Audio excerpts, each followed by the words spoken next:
I think you're really going to enjoy our next guest. She's never been on before, and Catherine's founder. Her name is Terry Beatley. She's the founder and director of the Hosea Initiative, hosea4u.org. Hosea, just like the book in the Bible, Hosea 4, the number 4, YOU.org is her website, and we'll get into this. But she's written a book, What If We Were Wrong? Keeping My Promise to America's Abortion King is the name of this book, her interaction with Dr. Bernard Nathanson. And it could not be more timely with everything that's going on. We're very excited to have her on. Terry, welcome to the Power Hour. Oh, thanks for having me on. I appreciate it. Yeah, absolutely. Give us a little background or introduce yourself. Tell us a little bit about you and about the Hosea Initiative. Well, it's been a journey of love and a journey of a promise to Dr. Bernard Nathanson. And because I made Dr. Nathanson a promise to deliver his personal parting message across our country. And part of that, one of the conduits for which we're doing that is a 501c3 educational organization called Hosea Initiative. And the reason I named it that is because after the book in the Bible, Hosea 4:6, which says, "My people perish for lack of knowledge." And that's exactly the case. We've lost 60 million babies, and we have millions of moms and dads who grieve that they aborted their child, or they suffer they suffer the consequences from that. And so it's a ministry dedicated to the promise I made Dr. Bernard Nathanson, who's the father of America's industry of abortion. He founded NARAL, Pro-Choice America, and he trained Planned Parenthood doctors on how to kill babies in the womb. But Dr. Nathanson became pro-life and wanted every American to know how and why he deceived our country with the lie that abortion is women's health care. You mentioned Hosea 4:6, which is a very famous scripture. The second part of that scripture, or the next part, says, "Because you have forgotten my law, I will forget your children." And I think that's very apropos to what you're saying. Our children have been forgotten. And these babies, no matter what stance you take, I don't care what you believe about fetuses, babies in the womb, what you don't believe, I don't care. The practice of abortion that the stance on abortion that Americans take has been destructive, has been wasteful and destructive, and it's really hurt our society. You were able to get involved with this, and you met Dr. Bernard Nathanson. Tell us about how did that even come about? Why did you get involved with him? How? That's a great question, but I don't want to forget saying this because it ties in with what you just said prior to posing that question. When Dr. Nathanson resigned from the leading pro-abortion political action organization called NARAL, NARAL, in his resignation letter, as well as other writing, he warned that as long as abortion remains legal, we will see increased violence, increased public turmoil, and the disintegration of the American family. And that's exactly what's happened. But what led to the interview? I had actually the very beginning of this is as a parent of two young girls in my early 30s. I became acutely aware of what had happened to my parental rights, and just very specifically, I learned how. My children were just little. They were like 4 and 7 years old when I made this discovery, is that in the state of Virginia, there was such a thing as a judicial bypass. And that judicial bypass allows minor girls in Virginia, mind you, I think nearly all 50 states have judicial bypasses, but it allows a minor girl to go behind her parents' backs and go to a judge, and that judge can make the decision whether or not that minor girl is, quote, mature enough for an abortion surgery. Now, mind you, every year people die of abortion. You might not hear about it in the news, but every year women or minor girls die of abortion. And I just thought how wrong that was. So I began researching the history of the abortion industry and sparing all the details. It's just this is the kind of information America needs to know. Then I made the discovery of Margaret Sanger's racist population control plan called the Negro Project. Margaret Sanger was the founder of Planned Parenthood, and she began implementing back in 1939 the Negro Project. And I took all this information to a local church, which was primarily African Americans, and I shared it with the minister, and he was just blown away by the information. 6 months later, I'm at a prayer vigil at my church asking God, what am I supposed to do? I just happen to be a white woman, and I said, what am I supposed to do? I'm crossing the racial divide in our country with the topic of abortion, and it's uniting. It's uniting us on life.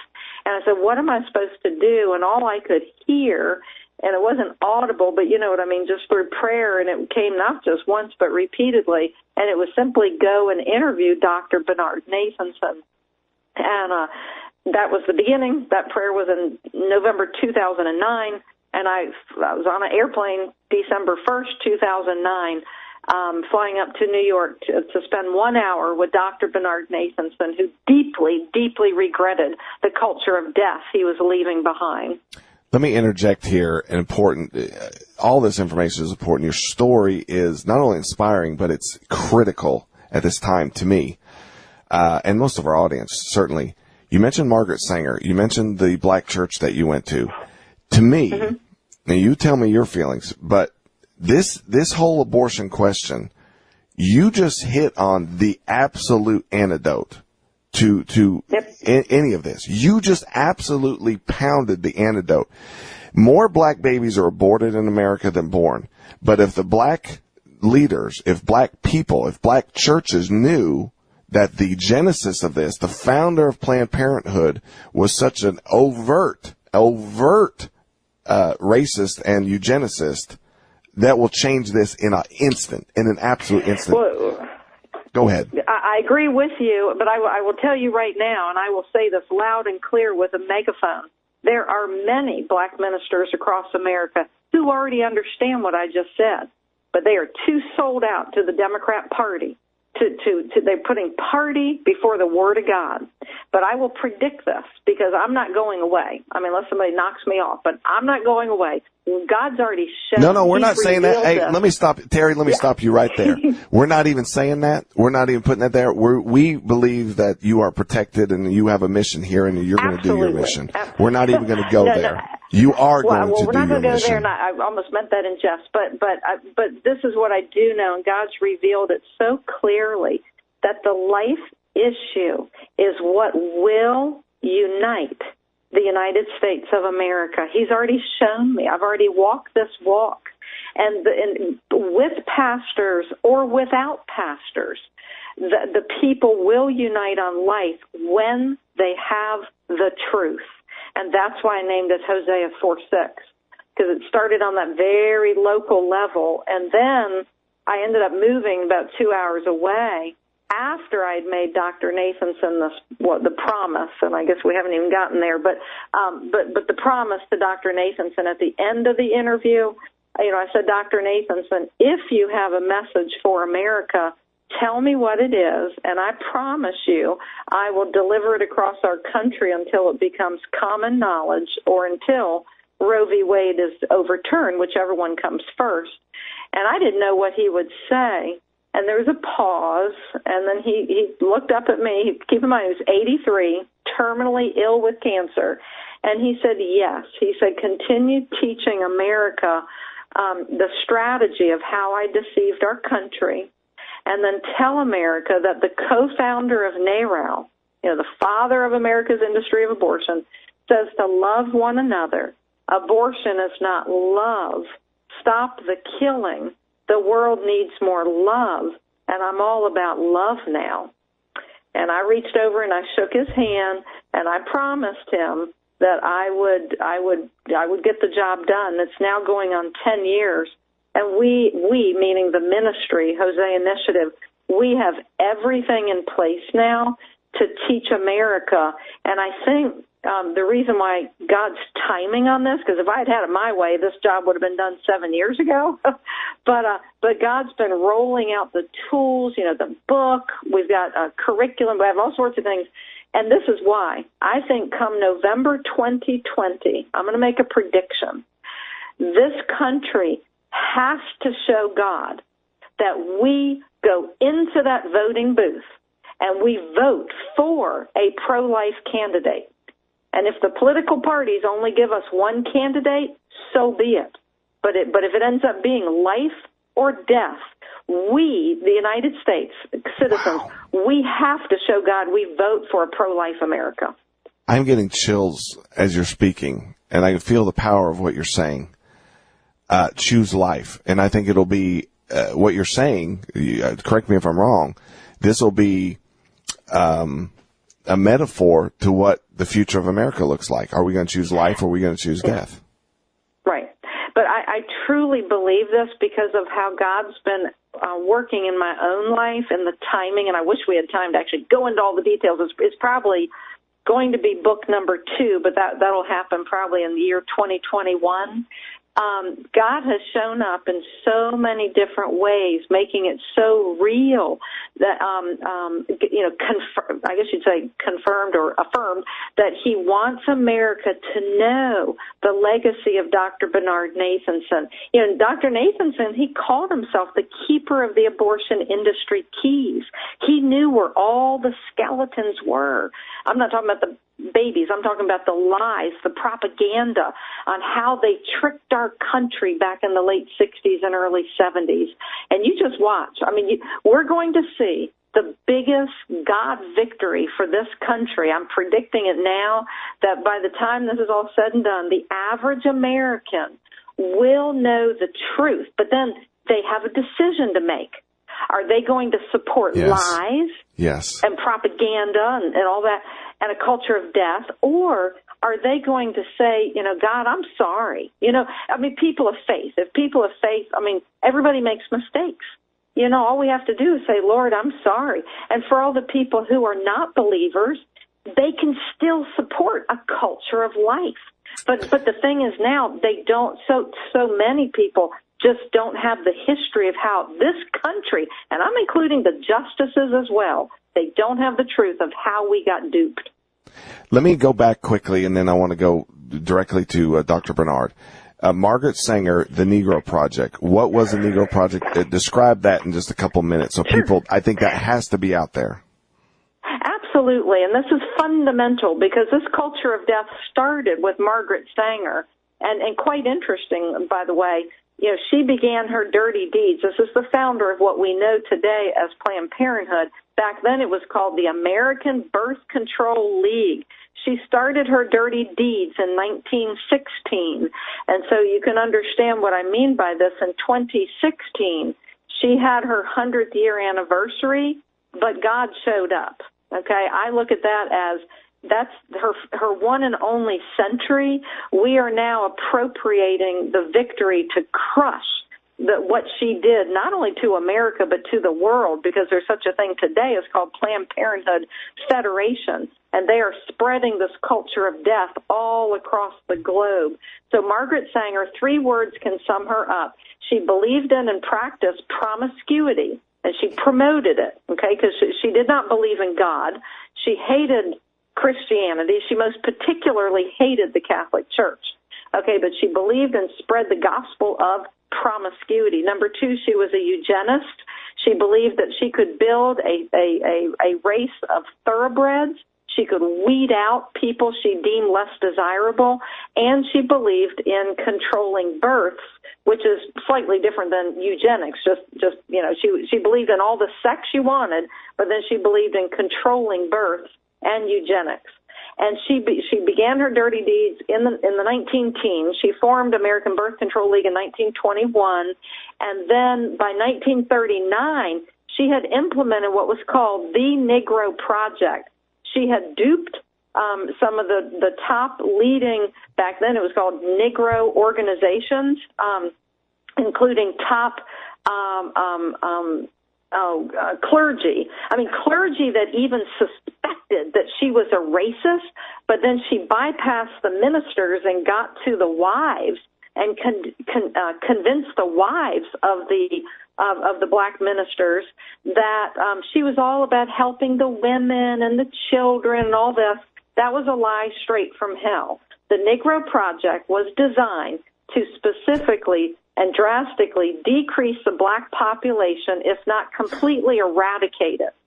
And she would do it by pushing sterilization and birth control into minority communities. And, of course, back then, the vast majority of black Americans were poor. They were just a generation removed, one or two, from slavery.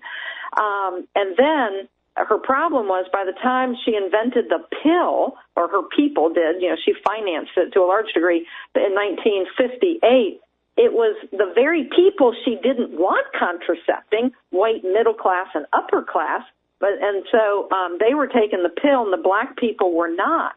So when abortion got legalized, thank you, Dr. Bernard Nathanson and NARAL, because Planned Parenthood did not openly push for legalizing abortion. Okay, and there's a whole back history on why. I'm not saying she didn't believe in it. Of course she did, but she didn't publicly come out. So long story short, once abortion got legalized, what did Planned Parenthood do?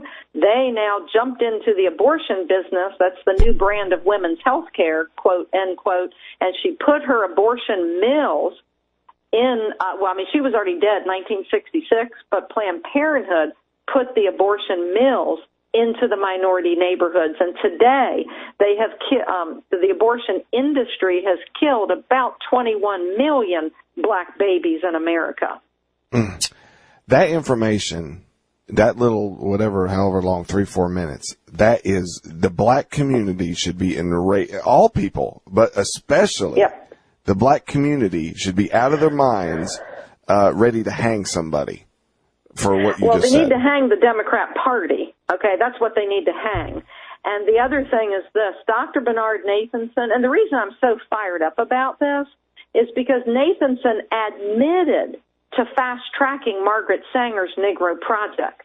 Dr. Nathanson admitted to co-founding an organization. Back then, it was called the National Association for the Repeal of Abortion Law. And then a couple years later, after Roe v. Wade, they changed up the name to National Abortion Rights Action League. So they went the longest span of time with that name. But he admits to setting up that organization, which has usurped and undermined, and as far as I'm concerned, eviscerated parental rights. So here's the thing. If you love your children, if you love your grandchildren more than you love your favorite politician or your political party, can we not at least get straight on the life issue and the parental rights issue? Because if we lose our children to the abortion monster, if we lose our parental rights, which we already have, now we've got to get them back, okay? We lose our country because then now your children are wards of the state. You have no control over your children. Think about that, fathers, all the men listening, because that's what we're doing at Hosea Initiative. We want to find as many men across this country who are as fired up as we are, who are going to stand up for women, who are going to stand up for their children, who are going to stand up for other people's children. So if any of your people listening are interested, send me an email at info at hosea4u.org. And just say, Terry, I want to be a Hosea Initiative messenger of truth. And we need the men. These men in America are in an era where the radical feminists have shut their traps. And we want men to be our protectors. We want men to have the knowledge so they can help slay these lies. We got a couple of minutes before the break, so I don't want to get too far into. In your book, you talk about the 8-point strategy that Dr. Nathanson executed beautifully. I mean, you got to admire what they did. And on some level, it's admirable, right? What they were able to accomplish and twist America to believe. Let me just ask you, kind of on a side note, on states like Georgia, Alabama, Mississippi, Missouri. They've passed, signed, sealed, delivered, and about to enact very restrictive abortion laws, very restrictive, very pro-life laws. it's all coming at this time. At the same time, New York is enacting the most radical Baal worship, Moloch worshiping, child sacrifice thing you can ever imagine. What do you make of kind of this dichotomy? I mean, is this going along with everything you're saying, or it just seems that this time it's happening right now? It's crazy. Well, Dr. Nathanson is going to show up on the scene. It's blowing my mind that God's preserved this for such a time as this, where we now at Hosea Initiative have everything we need now, other than we need donors to come and support Hosea Initiative, because all this costs. And we're working 60 to 80 hours a week, so we need all the support, the financial support we can get. This is God's timing, and literally it comes down to, I give you life. You have a choice. You have life or death. Choose life, so you and your descendants may live. It is coming down to which direction is America going to take? Are we going to stand firm on the value system that our founding fathers put in that Declaration of Independence? They didn't give us Sharia law. We have nothing to apologize about. They didn't found this country on atheism. They founded this country on Christian Judeo value system. We can't get away from it. We can deny it. We can turn our backs. We can dumb down the people like they have now in the public school system for generations. So you take the average high schooler who graduates and they have no clue what's in the Declaration of Independence.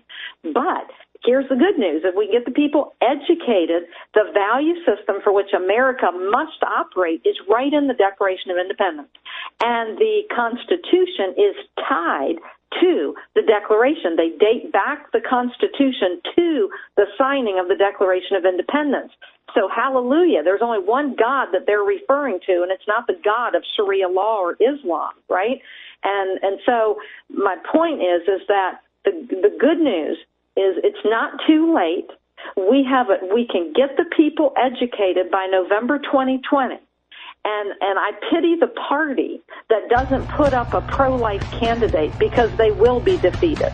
Oh my God. I am just vibrating like crazy right now, what you're saying. I mean, feel the power. I don't know if you listen to the show. We talk about the Declaration of Independence all the time. This totally merges. This is life. Choose life, ladies and gentlemen. Choose freedom. Choose life right now. Here we go. We're going to go on a break. HoseaForYou.org, Hosea for you, the number 4, HoseaForYou.org. Back to Terry Beatley. Terry is her website, Hosea for you, the number 4, HoseaForYou.org. The name of the book is What If We've Been Wrong? Keeping My Promise to America's Abortion King. Very intriguing title, certainly, and her story is intriguing. And she's right at the heart of a monumental battle, but it is turning, ladies and gentlemen. I promise you, and no longer are we going to be silent listening to have feminists or what have you to throw rights or throw this or try to use the Bill of Rights to destroy our rights, to destroy our life. We are not. That is not what we're about. And Terry, it is a pleasure to have you on. On this part of the interview, in your book, you talk about the 8 steps or 8 proponents or planks or whatever you want to call them that Dr. Bernard Nathanson used to basically trick America and enact and go from a life culture in the early 60s, 50s. We went from a life culture in America to a death culture. Please, let's go over those 8 things. Did we lose her? Okay. Oh my gosh, we lost her. Wow, that's weird. Well, we're going to wait to have her on. Obviously, this is so key, ladies and gentlemen. This is the issue. I hope that you are not silent, and I hope that this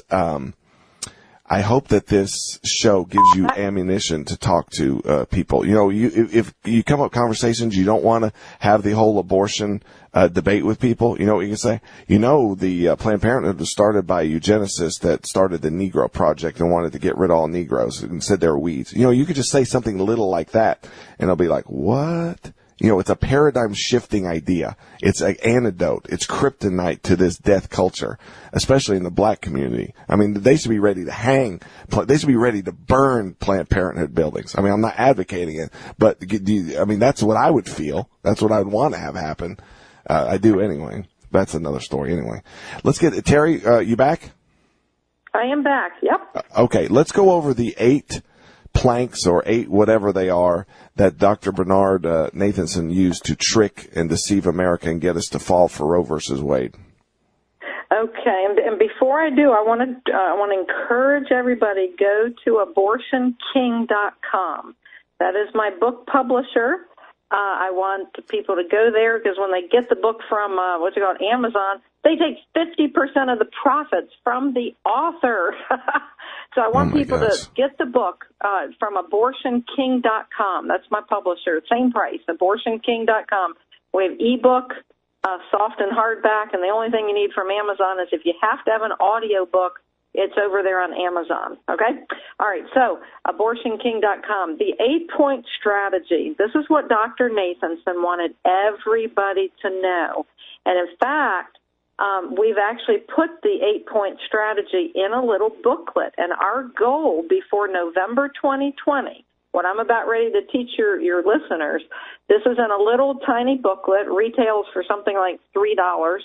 And 4 by 6 inches. It can fit in your back pocket, your purse, or your backpack, and you can keep it. So when you get in a conversation with somebody who's willing to learn the truth, you can literally sit there and walk them through with this little booklet through the 8-point strategy. So you need the big book and you need the little 4 by 6 inch fact check booklet called "Who Was America's Abortion King?" This is what he did. The first thing they did was they had to frame the debate around choice, right? Because they couldn't frame it around the right for a woman to kill her baby. That would not have gotten off of home plate, right? So they had to craft it around or frame the debate around choice.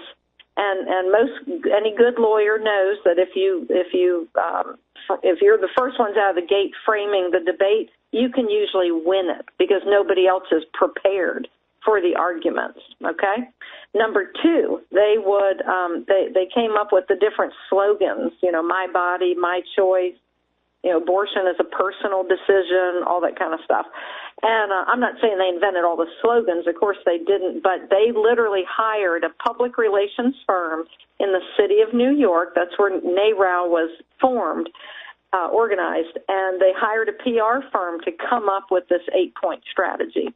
And I really want to encourage you to cut in with any questions as I'm going through these. No, I'm listening. This is fantastic. Just go through them, and then I'll come back at the end, and then we'll talk about them. This is great. Okay. And then point number 3, everyone knows how critical it is to use the media to advance any kind of a revolution, okay? So they were trying to advance the abortion revolution, and they had to use the media. Of course, back then there was no internet. It was just print, radio, and TV. And so most of the reporters back then were young women who were covering this issue, young women who had majored probably at a secular university.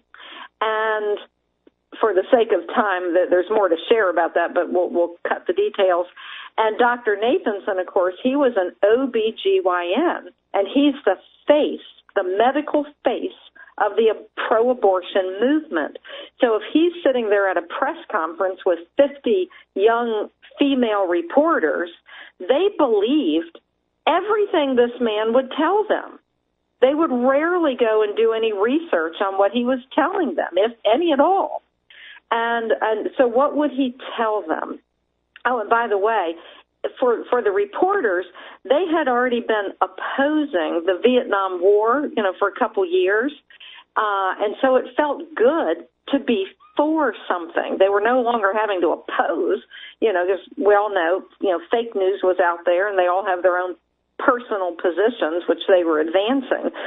Okay, so number 4, what would he tell them? He would fabricate the facts. He would tell them lies. And what were the lies? He would tell these young reporters that 1 million women a year were having back alley illegal abortions. 1 million. That's a huge number. The problem with that number was it was a bald-faced lie. There were not 1 million illegal abortions. On the high side, and this is at the utmost high side, 99,000 illegal abortions. That's at the gross high side. But he would tell those reporters 1 million. The other big lie that he would tell them is he would look at those reporters and he would say, we have an epidemic on our hands, and there are 5,000 to 10,000 women a year dying of illegal abortion complications. Bald-faced lie. He knew it. He admitted to knowing it was a lie, and he even put it in writing in one of his books years later that he knew it was false. And he figured everybody else in the industry knew it was false, but nobody was questioning it. So he kept repeating it. When I met with Dr. Nathanson, I said, Dr. Nathanson, the real number, I'm sorry, I'm getting ahead of myself. The real number on the high side, mind you, was 200 to 250 women on the high side. There were some years as low as like 20 women dying of complications due to illegal abortion. Okay? Bald-faced lies, fake media. The fifth point is that he would quote statistics. And everybody knows in the media that if you're trying to push a revolution, by the way, they've done the same thing with homosexual marriage. Okay, they quoted all these false statistics about how many people are homosexual in America, and that they were using false stats. Well, all they did was take the playbook from NARAL. Okay, so Nathanson would tell the media that 60% of Americans want abortion on demand legalized. So I asked Dr. Nathanson, where in the world did he get the 60% number? And he reached his hand up in the air, and he said, Terry, I just pulled it out of thin air. Our PR company told us ideally we need to be above 50%. The real number was 0.5% of Americans wanted abortion on demand legalized. 0.5%. We were told back in the late 60s that 60% of Americans want abortion on demand legalized. Now I am gonna stop you right here. I am getting so angry right now, and I mean like angry, like not like mad because my daughter didn't clean the room angry. I mean like indignation angry. I am so upset right now. We should be. Yeah, we should be. I mean, when you think about all this is based on lies. I mean, Satan comes, the devil comes to kill, deceive, and destroy. Okay? Very clear. Deceive, kill, deceive, and destroy. That is what he has done to the United States. But we've got a choice going forward, okay? That's the good news, all right? I want to point 60 million dead babies is enough. That's right. It is enough. Let me interject something else here, because I'm drawing parallels to the vaccine push. We've had a lot of guests talk about vaccines, and you'll see how this relates in a minute.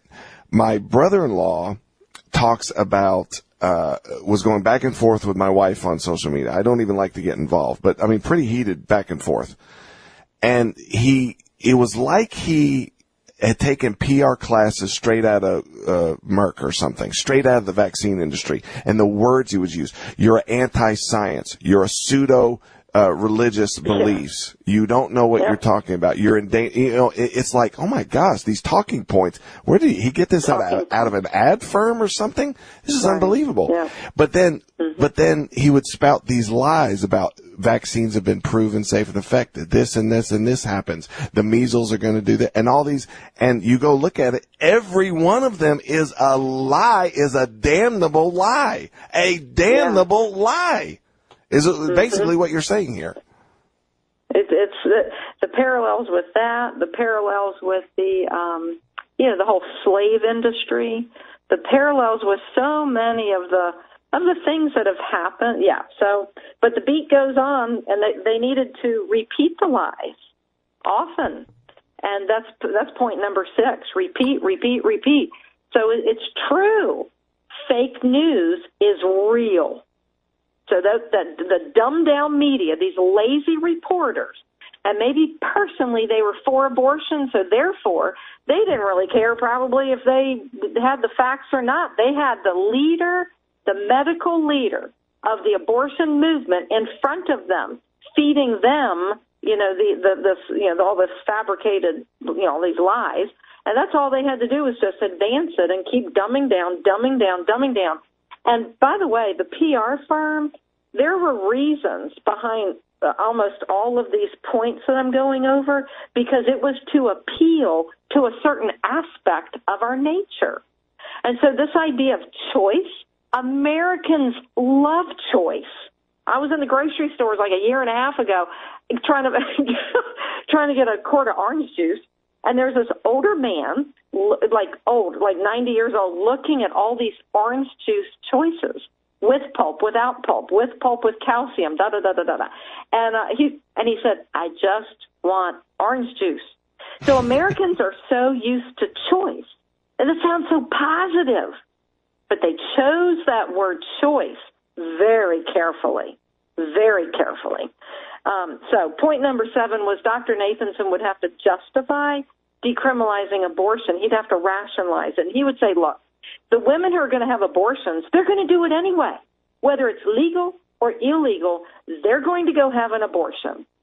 So he said, let's just get it legalized and call it a day.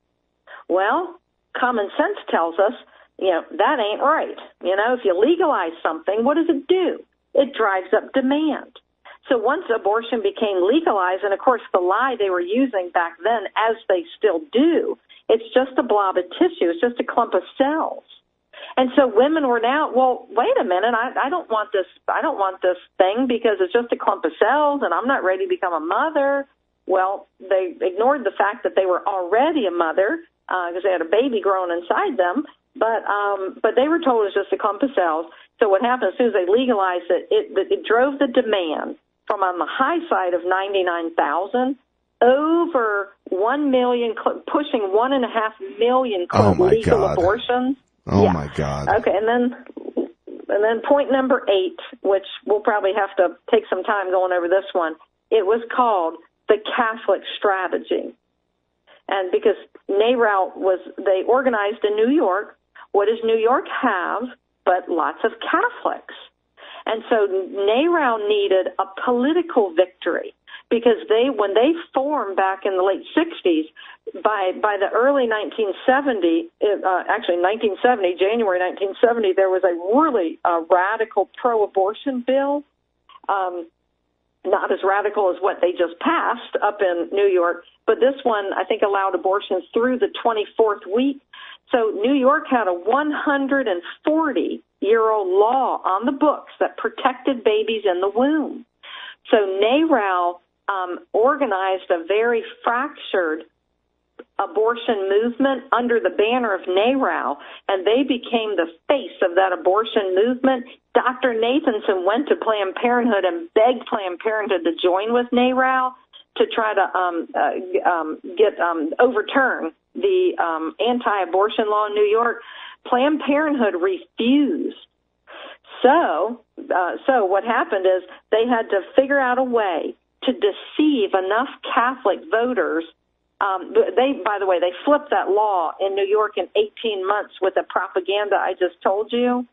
And then in order to keep their political victory, because they had to make sure they had enough pro-abortion candidates in the New York legislature, they implemented the Catholic strategy. And that was a plan to deceive Catholic voters so they would walk into the voting booth and enough of them would have separated their religious conviction, because the Catholic Church is unbudged, it's unmoved for 2,000 years. They have recognized abortion as an intrinsic evil. So kudos to the Catholic Church for never changing. But NARAL was able to convince enough Catholic voters to separate from their religious doctrine, and when they walk into that voting booth, go and support pro-abortion candidates because, hey, every woman deserves the right to choose, and you can remain personally against abortion, but every woman deserves the right to choose. It's just a medical decision. It has nothing to do with politics. I'm going to, I hope people are listening realize how important these points are. This is massive. This is exactly what's been done onto you. You could apply this to many different policies or different agendas. This is so key. And getting back to vaccines, because I'm going to piggyback on what you said. I get in discussions. My wife gets in. She's on Facebook and what have you. All that. I don't get involved, but I get into discussions, and when the vaccine issue gets pretty heated, the discussion, I say, well, I want choice. It's my body. It's my choice. And when I say that to people, I've had people look at me and this demon look gets on their face and they almost want to pop my eyeballs out. And and I did not realize, I'm realizing why talking to you, because we just took their strategy and their lies and their built on sand logic and twisted it and turned it around right on them and used it against them. And it sends them through the roof, through the roof. It's very fascinating.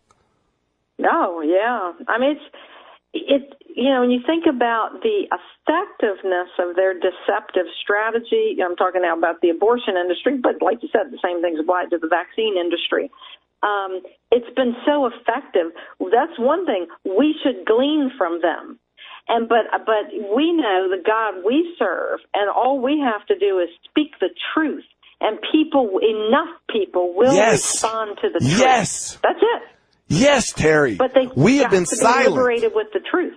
Yeah. We have been silent. We have been taught that, turn the other cheek. It means to be Christian. We can't offend. We can't. Well, ladies and gentlemen, if we keep that attitude, we're going to be flushed right down the toilet. It is time for you to speak out every opportunity you get. You have, whether you like it or not, if you want America to change, if you want this policy to change, you have to be ready to give some kind of answer to when you are posed to this in your daily walk of life. And you will be posed, and it will come to you. I'm sorry. You cannot stand on the sidelines. You have to join this animated contest of liberty, because this is all about life or this is about death. And if you are not going to speak about this, when will you speak about anything? Anything in this world? Is there anything more important than the choice that Terry is laying out, and the manipulation and the deception and the Luciferian doctrine that has been used to put the hooks in the United States of America and rip us from our inheritance, rip us from our creation and what has been endowed to us and given to us by our founding fathers, and turn us into slaves, death culture, and really a culture that will be annihilated by our choices and our apathy and our indecision? What else is there? Well, I think you perfectly said it. I don't know what else I could even add, but I completely concur.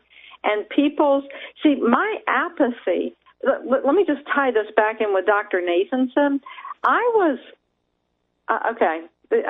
very transparent, by the way, when I speak across the country, and so I think it's a perfect opportunity to explain my apathy, my ignorance, and then because it's not like I've been a pro-life advocate most of my life. I'm 50. Actually, today's my birthday. I'm 56 years old. Okay? Happy birthday! I did not become. Thank you. I did not become awakened to how I had been duped until I was about 40 years old. I'm amazed how long I went. And what do I mean by that? So I'm 56, and I'm married, and I'm still married to my high school sweetheart. But my high school sweetheart and I went to a GYN doctor when I was 17, went behind my parents' back, and I got put on the birth control pill at 17 years old. And I was on that pill till I was about 36. So from 17 to 36 years old, I popped a little white pill every day. What I did not know, there were two things I did not know. I did not know it was a group 1 carcinogen. That's in the birth control pill. Hormonal contraception is according to the United Nations World Health Organization. The birth control pill is a group 1 carcinogen. And for those of you all listening who don't know what that means, it's a cancer-causing agent. The birth control pill is a group 1 carcinogen in the same family as asbestos. Well, I'm sorry, that kind of ticks me off, the idea from 17 to 36, and I didn't know it. Not one doctor ever said that to me. And the other thing I did not know, and I feel so, I can't believe how stupid I was for most of those. I never knew it was an abortifacient. It causes an abortion. Ugh. And the vast majority of women are just who are on that pill are just like I was from 17 to 36. There's the music. I just got a text from Pastor Wright. He says, if you're not aware of this, you might want to look into Alice Bailey's, quote, 10-point plan for the New World Order. Margaret Sanger, was mentored by Alice Bailey. So then another point. Very interesting. Terry, I couldn't be more thrilled that you were on. I want to have you on again relatively soon. I want to connect with you. I'm going to have Catherine connect with you. Maybe we can get together and do some speaking engagements somewhere. Something. I am all in with you. I am 100% with you. Our audience is with you. Majority of them are. Are we going to choose life or we're going to choose death, ladies and gentlemen? Which one is it? Which one? Well, I would love to be back on with you.